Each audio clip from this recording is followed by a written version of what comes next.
Le projet du budget exercice 2025, transmis à l'Assemblée nationale, n'est pas passé inaperçu dans l'opinion publique. Les populations de Cotonou et de Parakou apprécient le projet de loi de finances et font part de leurs attentes. Et dans le budget, comme le citoyen lambda, c'est ça qui nous intéresse. Est-ce qu'il y a un volet social? Voilà, donc nous constatons que depuis l'année passée, le volet social est fortement représenté. Mais cette fois-ci encore, le volet social a pris encore une part considérable. C'est très important. Nous avons constaté que de plus en plus, les budgets de l'État sont plus des budgets inclusion sociale. Et si on parle de l'inclusion sociale, c'est-à-dire que toutes les couches de la société, tout le monde est pris en compte. On a eu beaucoup à entendre déjà qu'il y aura le social. Ce n'est pas dans ce budget que nous venons d'entendre ce social.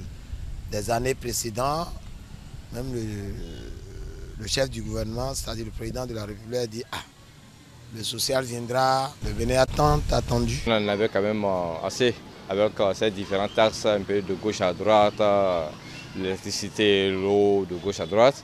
S'il fallait encore en rajouter avec l'augmentation des impôts, ça aurait été un peu de trop. Mais s'il n'y a pas de nouveaux impôts sur ce budget d'environ 3 500 milliards, on ne peut que dire merci au gouvernement du président Patrice Talon. Mais c'est tout à fait normal, non? S'il n'y a pas d'impôts, etc., les gens sont soulagés, le peuple est soulagé. Nous attendons ça.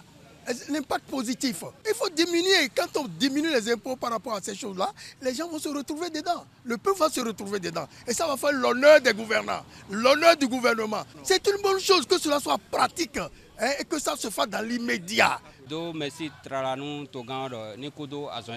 Nous remercions sincèrement le président de la République pour cette initiative.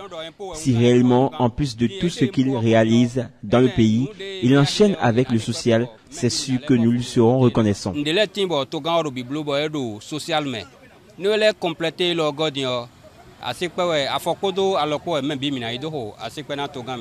À Cotonou comme à Parakou, les citoyens ont exprimé leur satisfaction et profitent pour remercier le chef du gouvernement pour cette initiative. On ne peut que saluer cette dynamique du président Patrice Talon de quand même atténuer la souffrance du peuple béninois.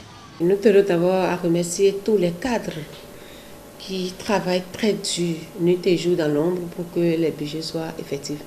Parce que ce n'est pas de budget gouvernemental, c'est des mois de non-sommeil, comme on le dit, de veille, voilà, et dans tous les ministères sectoriels, et c'est l'ensemble maintenant qui forme le budget. Ce sont des actions qu'il faut saluer sincèrement le chef de l'État, puisque à chaque fois, à chaque jour, nous constatons qu'il est au cœur de nos difficultés, il essaie de s'imprégner et vient au bout afin de trouver une solution rapide à nos problèmes. Merci au chef de l'État. Les avis montrent à quel point le budget de l'État exercice 2025 est un sujet qui interpelle les citoyens, chacun ayant des attentes spécifiques.